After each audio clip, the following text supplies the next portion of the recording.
So this is it's time for the K-pop 2025 video.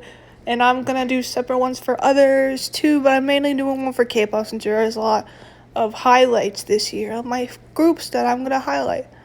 I'm mainly highlighting just groups and what I listen to from certain groups, because certain groups this year have been so good. And it doesn't have to be like a group that debuted this year. It can be a group that just to highlight the music that they released this year. And that's what I'm going to be doing. And do not expect freaking all-day project to Kiss the Light. Fun facts that we're going to tell a little fun fact real quick. I didn't listen to any Kiss the Light this year. None. I didn't even listen to the Japanese one that had the controversies and stuff. I didn't listen to any. I know that's funny. But still, anyway, we're going to be highlighting. And is there any girl groups on here? Sadly, there's no girl groups on this list. This list is a boy group zone, baby. This just shows I've barely been keeping up with K-pop. I'm being dead serious. I've been so more into another music genre that we're going to be highlighting on another part, aka T-pop. So you better be prepared for that one. But let's just highlight the ones here for now.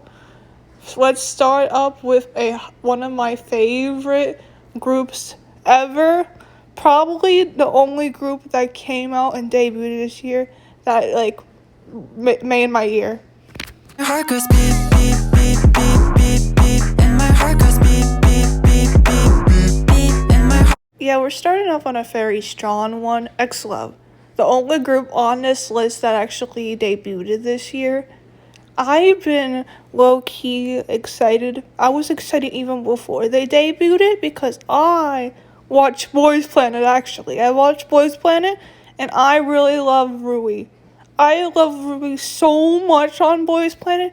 Boys Planet, they whatever were one of my favorites on Boys Planet. Was on my top 9 for so long. Was Rui. Rui had me right away from the get-go with their talent, low-key. They're so good. Woonwoo, I always knew. I just wasn't early into Woonwoo until X-Love, but I still obviously knew Woonwoo, and I knew Haru too because I heard from people that Haru was a good dancer, and they're not wrong. The only one that wasn't part of stuff was Hyun. But Hyun did make a really good impression on everyone this year, especially everyone loves Hyun, and I understand that. Hyun's not my bias, but I get it full-heartedly. I get it so wholeheartedly. Anyways, let's talk about the highlights of X-Love this year. So X-Love debuted with Amabi, which was one of the best debuts in K-pop in general. I said it. It was so good. You have no idea how many times I listened to that song. That's why Spotify took over with my Spotify rap. Just had X-Love Amabi all over the place. And then they had their comeback with One and Only, which was such a good song too. I really like One and Only a lot. One and Only was probably the best. Was One and Only the best song on that album? Yes, even though Business was also good. And the ballad song, I forgot the name of the ballad song. And then we had the album with Riz and Beep Beep and many others. Really good songs on that specific album was so good. That album is so good. Sense is such an interesting song. But still, do I like Beep Beep more than Riz? Low-key now I feel like I like Beep Beep more than Riz. But still, all the songs they released this year and the revolution of them going from more masculine kind of to more girly pop was one of the most refreshing things of this year for me. Their music was one of the stuff that actually kept me in K-pop this year. Over any other group, they kept me in K-pop. They're the reason I'm still in K-pop is X-Love, and there's a reason why they're one of my ults. Anyways, let's go on to the next group. The highlight group. Next group we are highlighting is a very awesome group when it comes to rapping. Awesome. Drop it. Check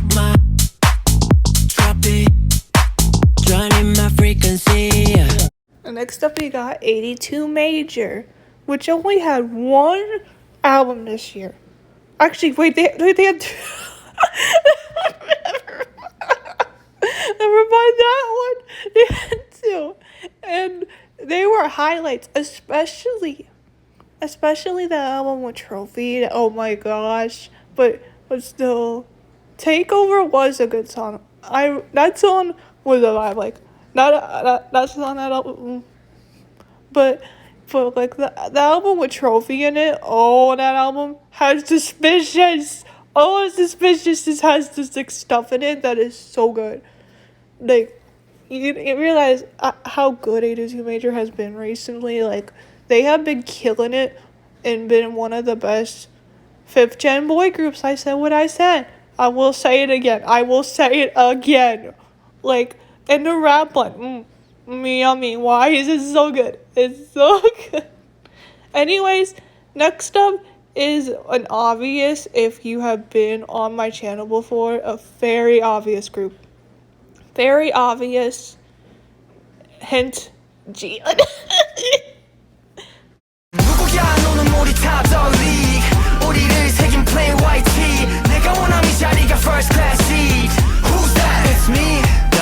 This might become a Jian shipping session. Yeah, I'm joking. This is not a Jian shipping session. Next, we got P1 Harmony. My boys.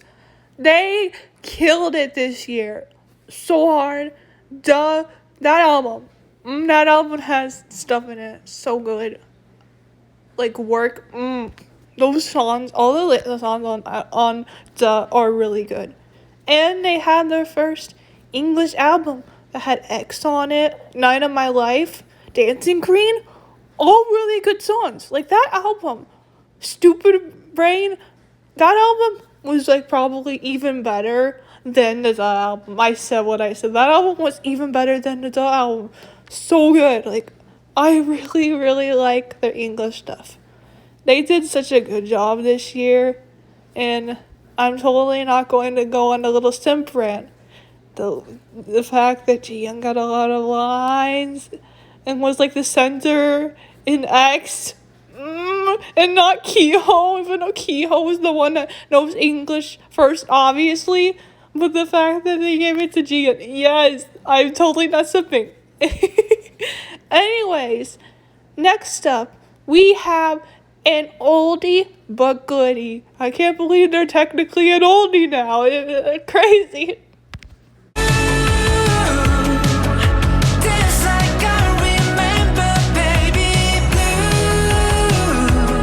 The Monster X comeback after a couple years of being gone because the military was so good.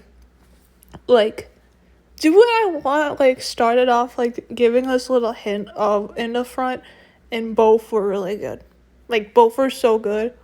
I do admit I need to listen to the rest of the album. I do have a feeling if I do, it's going to be so good considering how good those tracks were. I'm admitting that. I'm actually admitting it. I have to admit that. My bad, that happens, but still. It was still, like, really good. Like, I've been, like, waiting for Monster X to come back for, like, ever since that. So, like, when they came back, I was so happy to see them at 6 again.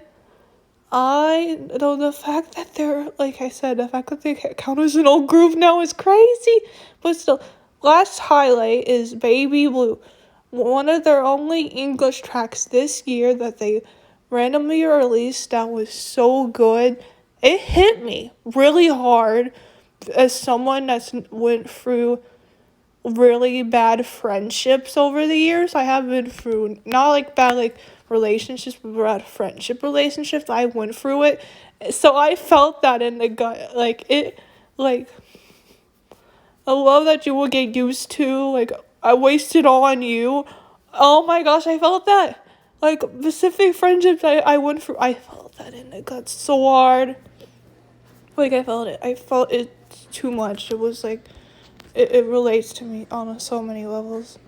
Now, next up, we got the one and only that technically is a weird case because they don't technically count as K-pop, but they are to me. So let's go. We are fading in slow.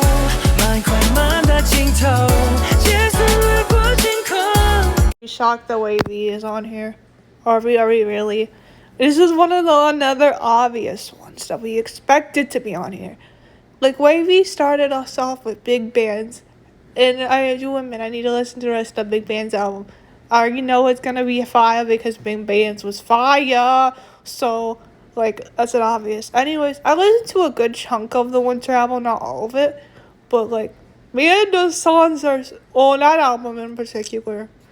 Chef's Kiss. Eternal White in particular, though. So. That was such a good song. I've been listening to that song so many times. It's like one of the best songs to listen to during this time. And even in general, I could probably listen to this even without it being Christmas time because I love Wavy that much, baby. Like, I would. And, you know, the fact that I don't like at all was the fact that none of you guys were there when this song came out. None of you were giving this the views it deserved. A lot of you guys were just at all day projects looking at me for some reason. Like, get your priorities straight when this song's way better. Come on. Next up, we got a group that I'm not going to stand, by the way. But we can highlight how their music certain songs that I listen to kind of took me out a bit, and I realize I need to listen to more from them no matter if I stand them or not, because yes. You don't wanna be like me, SOB. You don't wanna be like me, SOB. Blaming my curiosity about them on two specific people. You know who you are. Anyways, I've been hearing a lot of good stuff about Close Your Eyes, especially when it came to a group that debuted this year, one of the big ones. And I listened to X and SOB. When I say those two were really good, especially SOB, I mean it. I need to listen to more of their stuff because I have a feeling if I go even deeper, we're gonna find more gems. Doesn't mean I'm standing, by the way, for my own reasons. I'm probably not gonna stand, but I will probably listen to more of their gems because those gems are good. Those gems are good. SOB has been on repeat, especially on repeat. I don't care how short it is. It's been on repeat for me. Like, I can listen to SOB all the time. Anywhere. In the car. In the bathroom. While I'm taking a crap. Anyways. Last but not least is the solo round. Our special soloist is somebody that I always talk about every single day of my life. But it's fine. And we already know who it is, so let's get on to it. What to do and who have you been talking to? Guess you like a bumbler, cause you do what I told you to. What to do and who have you been talking to? Guess you like a bumbler, cause you do what I told you to. Yeah, but it wasn't really shocking that 10, NCT 10, whatever you call them, solo work, would be my solo highlight. And actually, 10 gets nominally crowned it as the best K-pop releases of this year. I say what I say. He gets crowned the best K-pop releases of this year. Congratulations, 10! Woohoo! Bambola started us off with grabbing me by the chest, basically. Grabbing me by my breast and taking my brain cells. You know how many times I listened to that song in particular was crazy, I tell you. It prepared me for Stunner, which was also really good. And I really like both of them so much. And that entire album, Chef's Kiss, Waves, Enough for Me, Butterfly, Sweet as Sin. The Stunner English version was the only weak point because it's not as good as the original. That was the only weak point of that album. Other than that, it's Chef's Kiss. And the Japanese album was also really good, but it was not as good as the Stunner album, but it was still pretty good. It had Silence, so it has that Silence and Burn It Up and Live It Now and stuff like that. Really good songs, though. Those were really good. But still, His album mixed with English and Korean, so good. I am so excited for next year to see what he can offer. Now it's time for a little short groups I'm excited to see what they can do next year. Little LeBrand. So I'm excited for, obviously, for P1 Harmony. I'm excited for what I could see from YV. I'm excited for every group, basically every group I mentioned on here, but a group I didn't mention on here that I'm excited to see what they can do is it called Lonshaw or Linshaw? The group made by J Park. Yes, I know it's made by J Park, but Saucing though was actually really good. So I'm not gonna stand, but I am gonna be watching, cause I'm very curious as what Cordis could have been. I should not be saying that, but if you guys are gonna bring them up and compare, I'm gonna compare too. So here we are. Anyways, I hope you enjoyed the video. Be prepared for the T-pop one, and then the one with like P-pop, X-pop. Be prepared for those videos to come out way later. Bye bye.